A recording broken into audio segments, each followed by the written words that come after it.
Olá pessoal, bom dia. Segunda-feira, dia 5 de agosto.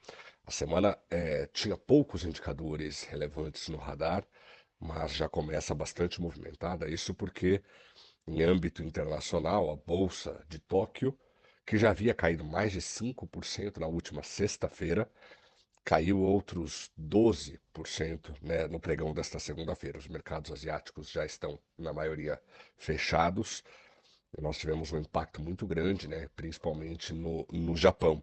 A bolsa de Taiwan caiu mais de 8%, Hong Kong caiu significativamente, e as bolsas da Europa, que já abriram no começo dessa segunda-feira, aqui no Brasil, também operam em baixa média de 2%. Bom, uma das explicações para essa queda no índice, principal índice da bolsa japonesa, que teve a maior queda diária desde 1987, seria, ao menos em teoria, a possibilidade de recessão nos Estados Unidos. Isso porque os dados do mercado de trabalho norte-americanos, divulgados na sexta-feira pela manhã, já mostraram uma geração de vagas de trabalho muito baixa, a menor em alguns meses, e os mercados asiáticos já estavam fechados, então repercutiram esses dados divulgados na sexta-feira, nesta segunda-feira.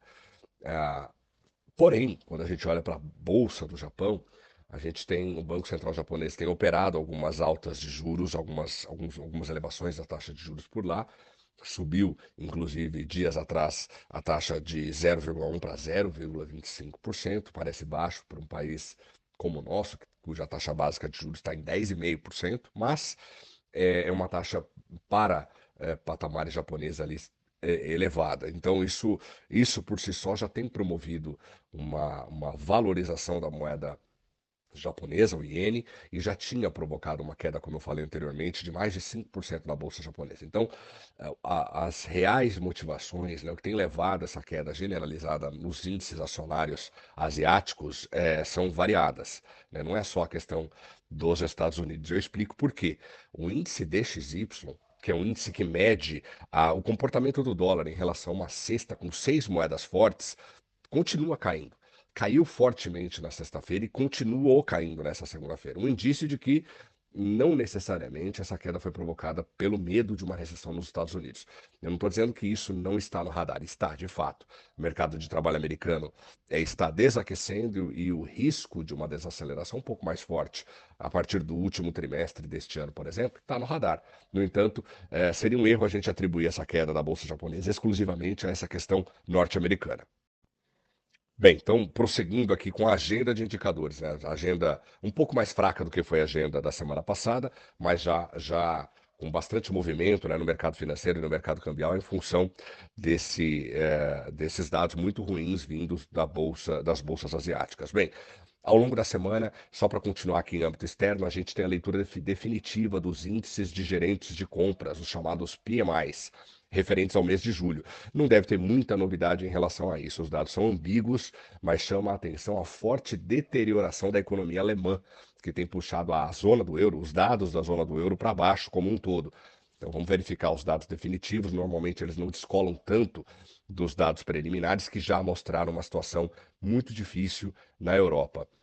Na China serão divulgados os dados da balança comercial. Esse tem sido um bom indicador, porque não a balança comercial em si, mas o comportamento das exportações e das importações. Quedas muito importantes no volume de importações podem indicar, né, sugerem um ambiente menos favorável interno na China. Se a China está importando menos, significa que a atividade econômica está num ritmo menor do que o mercado gostaria, do que o mercado imaginava no começo do ano.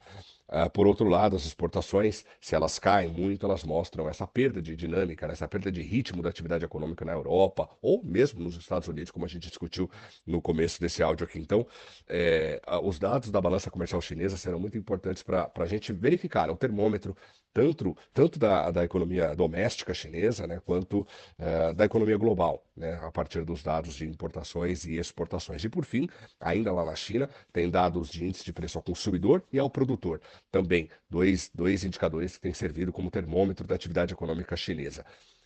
Cabe lembrar aqui que o mundo todo, o mundo ocidental principalmente, briga com taxas de inflação persistentemente elevadas. Elas estão convergindo para baixo, é verdade. Tanto é que já abriu espaço para que o Banco Central Europeu, da zona do euro, já operasse o primeiro corte de juros, já abriu espaço para que o Banco da Inglaterra, o Bank of England, também operasse o seu primeiro corte, e já abriu o caminho para que o Fed faça o seu primeiro corte em setembro. Então, os preços estão convergindo para baixo, mas eles ainda estão acima da meta, tanto na Europa quanto nos Estados Unidos, estão acima do desejado no Brasil e em diversas economias latino-americanas. Na China, este não é um problema, e não tem sido um problema ao longo dos últimos anos, né? O índice de preço ao consumidor tem ficado abaixo de zero, tem apresentado deflação ao longo das últimas leituras, e isso também é um indicativo de que a economia chinesa talvez esteja passando por um processo de desaquecimento. Não é recessão, não é a economia caindo rapidamente, não tem nada disso, mas talvez a economia chinesa tendo uma performance aquém daquilo que o mercado imaginava no começo do ano. Isso é importante para a gente avaliar. A mesma coisa com o índice de preço ao produtor, né? A gente está dando uma olhada para o índice de preço ao produtor para tentar estimar o comportamento do índice de preço ao consumidor chinês. Bom, aqui na agenda doméstica a gente também tem indicadores importantes, e o primeiro e talvez mais importante dele é a ata do Copom.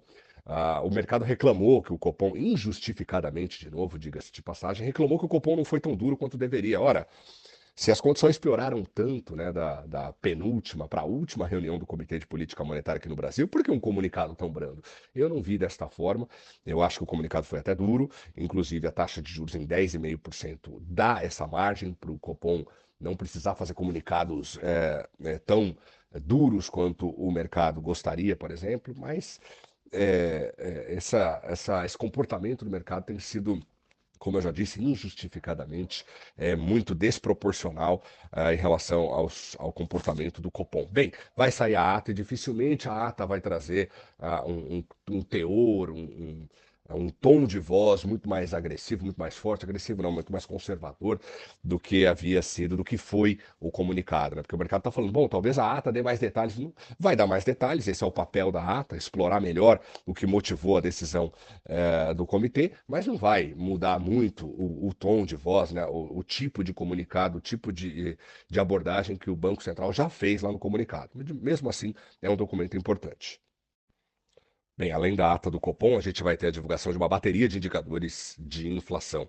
A começar pela ordem de importância aqui o IPCA, relativo ao mês de julho, o mercado vai estar de olho no comportamento não só quantitativo, mas qualitativo do indicador, vai olhar o núcleo de inflação, vai olhar o índice de difusão, para tentar estimar, né, quando é que o Banco Central vai retomar o ciclo de cortes de juros. É verdade, uma parte do mercado tem falado da possibilidade, inclusive, de aumento da taxa de juros no segundo semestre. No entanto, os indicadores de inflação, como o IPCA e o GPDI, que serão publicados ao longo desta semana, podem nos dar dicas de como o Banco Central poderá interagir com os preços e, inclusive, sim, não descartar completamente a possibilidade de o Banco Central Brasileiro iniciar o ciclo de cortes de juros já na reunião marcada para o mês de dezembro. O próprio corte de juros lá no Federal Reserve, nos Estados Unidos, e um comportamento mais benigno do que se espera do índice de preços doméstico, poderia sim abrir caminho para que o Copom volte a cortar juros na reunião marcada para dezembro. Agora, uma coisa interessante, né? No começo do ano, a gente estava contando que uma redução da taxa de juros americana poderia valorizar a moeda brasileira, né? Já que a taxa de juros brasileira ainda está num nível muito alto e a taxa de juros americana começaria a cair, teoricamente, né, do ponto de vista macroeconômico, faria sentido nós conjecturarmos sobre a possibilidade da moeda brasileira e outras moedas não conversíveis, como a maioria das moedas latino-americanas, começassem a se valorizar em relação à moeda americana. Isso está fora de questão. Mesmo que o Banco Central norte-americano comece a cortar os juros em setembro, os riscos de uma recessão nos Estados Unidos, de novo, eu acho ainda, não é que isso não pode acontecer de jeito nenhum, pode sim, mas é muito cedo para determinar uma recessão nos Estados Unidos. Os indicadores sugerem acomodação.